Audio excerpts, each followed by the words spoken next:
Sorry, Saya yang seharusnya minta maaf. ada apa? Bapak masih lama di sini? Masih. Tapi enggak, sebentar lagi saya pulang.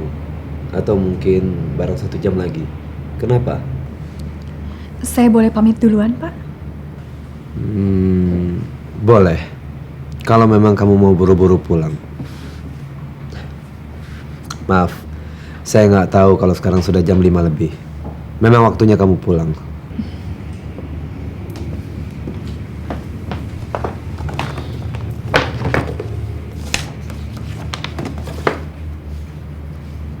Bapak sakit?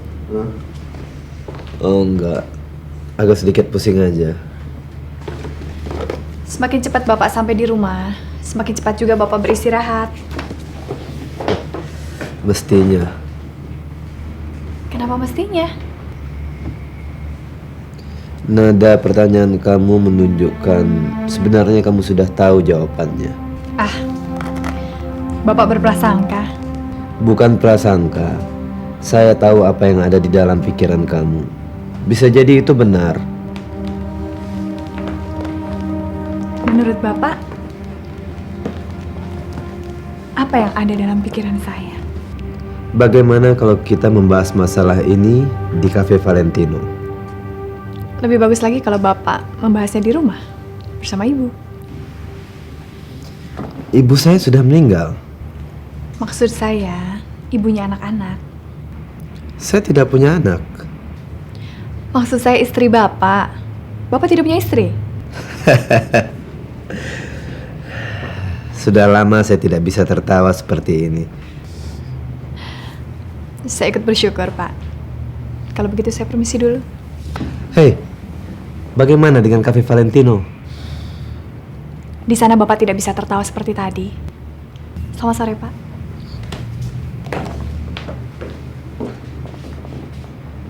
Selamat pagi, Pak Mahmud. Selamat pagi. Bapak sudah datang? Kelihatannya semalam kau tidak pulang.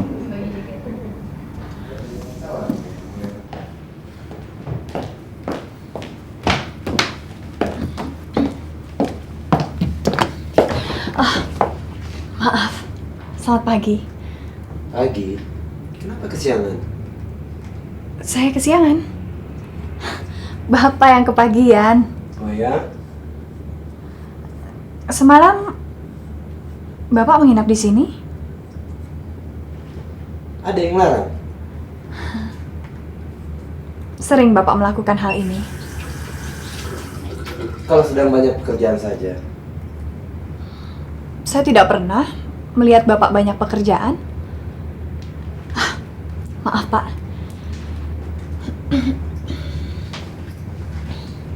Kamu memang benar. Saya menginap memang bukan karena soal pekerjaan. Kamu sendiri melihat. Saya datang pagi-pagi, pulang larut malam, kadang-kadang menginap seperti semalam. Terus terang, itu karena saya kerasan tinggal di kantor. Tepatnya, saya lari dari rumah. Saya tidak bermaksud mencampuri urusan pribadi Bapak. Maaf, kalau kamu berkeberatan mendengarkan persoalan saya. Bukan. Justru saya yang harus minta maaf. Secara tidak langsung saya sudah memaksa Bapak untuk menceritakan persoalan pribadi Bapak. Saya tidak merasa dipaksa. Saya justru berterima kasih kamu memberi peluang kepada saya untuk membuka diri. Tapi ada baiknya saya mengingatkan dulu Bapak tentang acara-acara Bapak hari ini.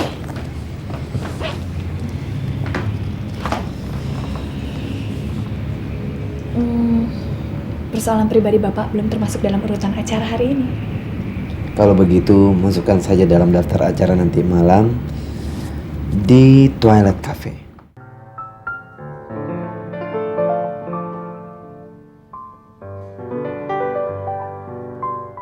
Istri saya minggat begitu aja ke Amerika dengan meninggalkan secarik memo. Dia pikir saya ini siapa? Kacungnya. Kadang-kadang saya jadi bertanya pada diri saya sendiri. Lalu untuk apa selama ini saya bekerja? Meniti karir? Membangun usaha? Kalau pada akhirnya saya tidak memperoleh apa-apa kecuali ketidakbahagiaan.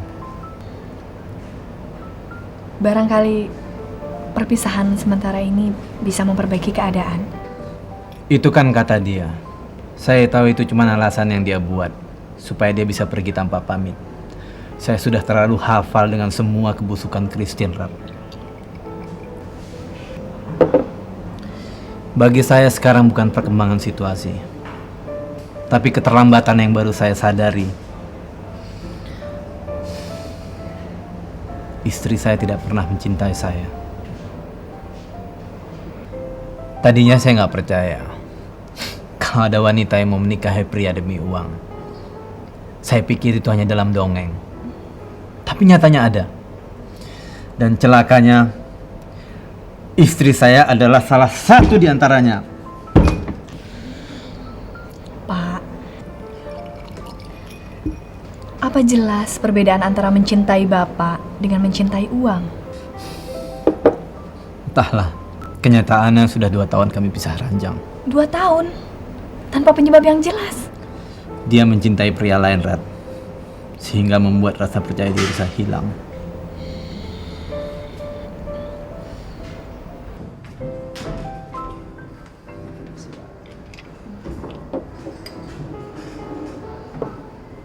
Terima kasih. Bapak sudah terlalu banyak minum alkohol. Boleh saya minta tolong sesuatu? Jangan panggil saya Pak. Ada apa? Pak? Mah? Mama dan Papa mengkhawatirkan kamu, Ratna. Saya kenapa? Tidak biasanya kamu pulang dekat tengah malam begini. Ini kan baru jam...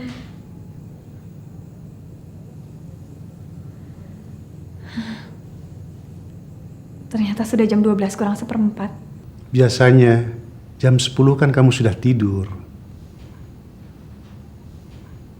Mama nanti mau bicara dengan kamu.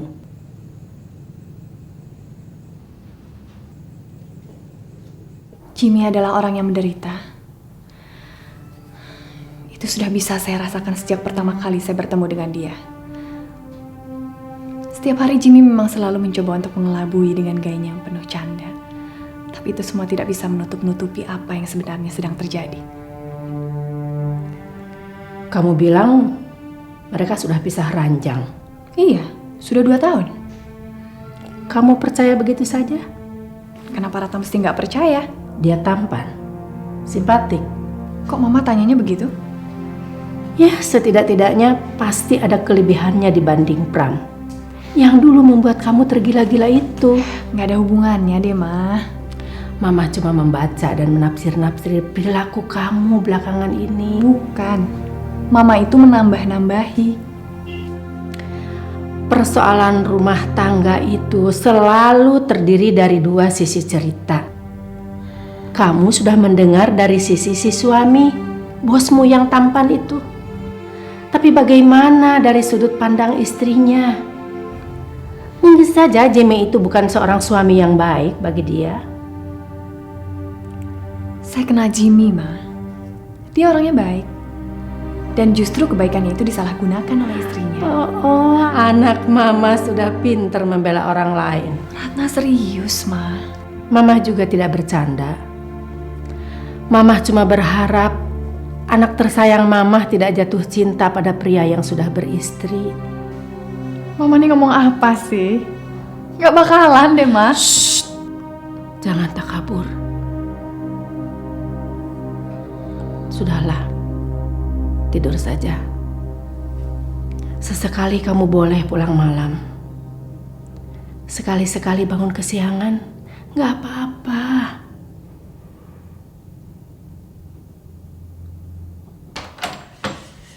Mama barusan terima telepon dari Pram. Mama bilang ya Ratna lagi mandi.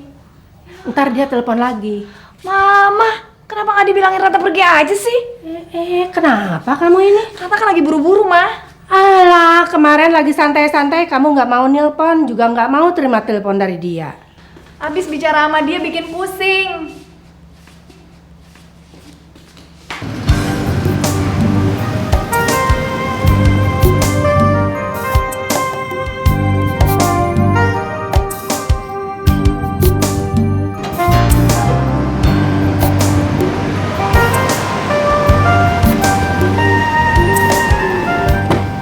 Halo sayang.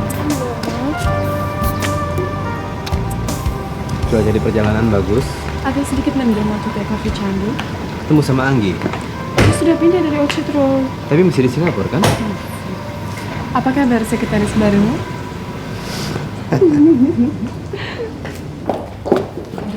Siangan. Tenang aja, bos belum datang. Belum datang. Pagi-pagi nelpon. Dia bilang mau jemput ibu dulu di airport. Ibu istrinya Iya. dari Amerika. Emang ibu ke Amerika? Malah nggak tahu saya.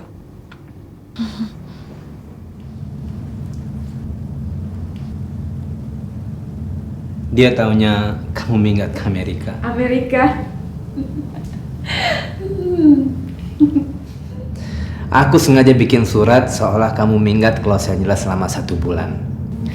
Kamu sengaja pergi untuk mencari penyelesaian ke mulut rumah tangga kita.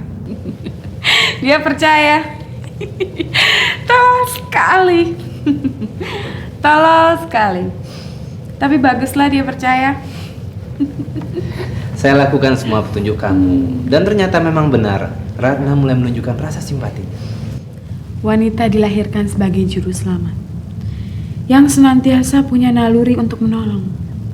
Bila menghadapi lelaki yang disakiti, dia akan merelakan dirinya sebagai penghapus air mata dan memberikan kasih sayang sampai akhirnya jatuh cinta.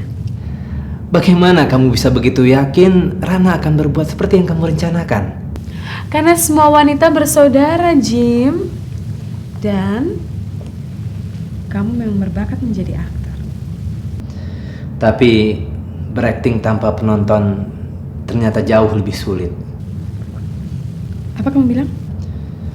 Berakting seperti itu tidak gampang, Chris. Saya dengar ada nada keraguan dalam ucapan. Saya Saya tidak mau ada keraguan. Saya mau suatu saat nanti, cepat atau lambat, Ratna jatuh ke dalam pelukanmu. Takluk, pasrah, dan mau berbuat apa saja. Kamu tidak sanggup? saya sanggup. Saya cuma Sanggup, titik, tanpa cuma. Oke, Chris. Oke. Jangan marah sayang. Saya tidak bermaksud menyakitimu. Ini bisa menjadi bagian dari permainan kita. Kamu bilang pada Ratna bahwa kita baru saja bertengkar hebat. Tidak ada lagi kecocokan. Tidak ada lagi titik temu. Dan satu-satunya jawaban adalah bercerai.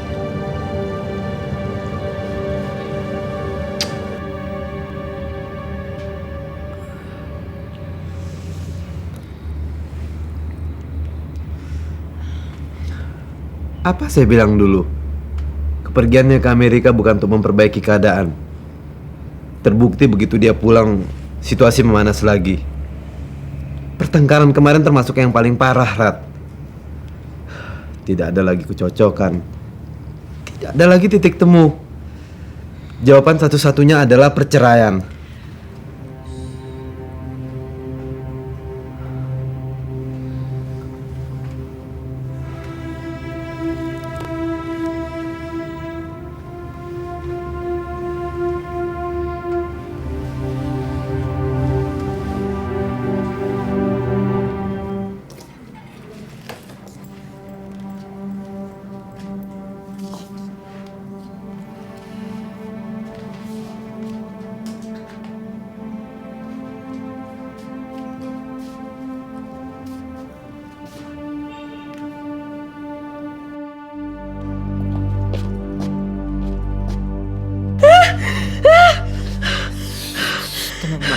Tenang, Ma, tenang.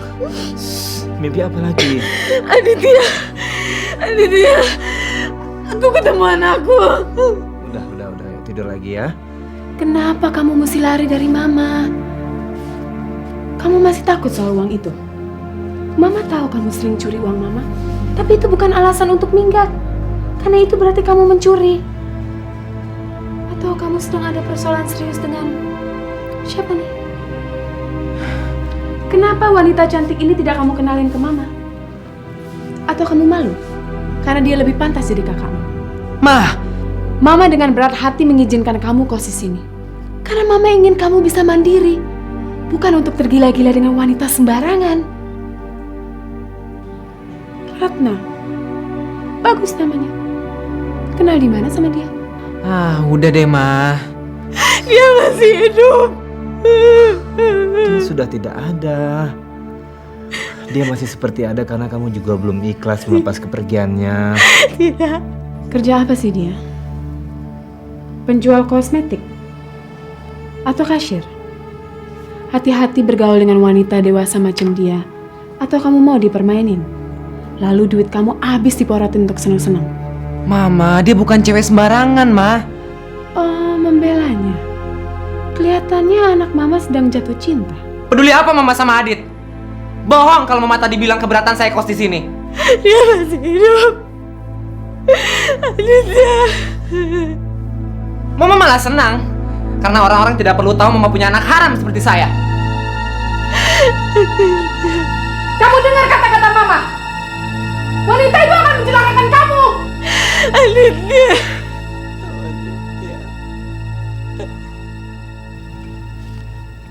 Kamu mau pergi, Chris?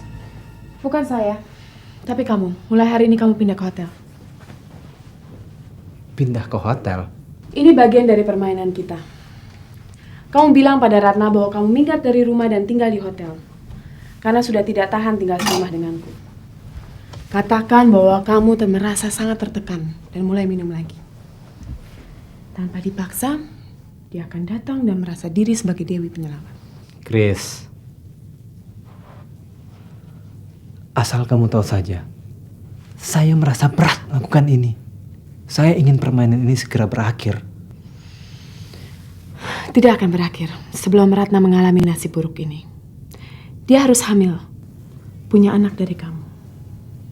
Sampai suatu saat nanti, dia merasakan kepedihan yang pernah saya rasakan.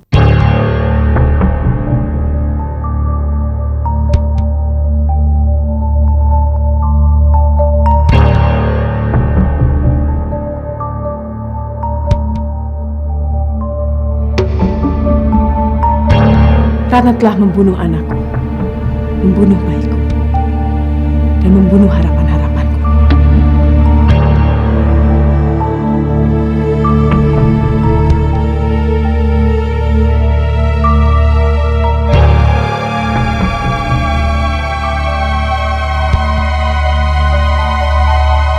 Tapi saya masih bisa punya anak kan, Dok?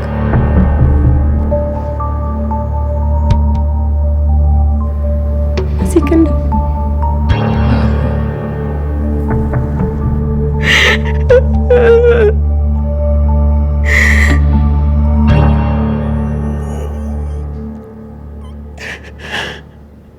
Dia harus mengembalikan semuanya pada kita.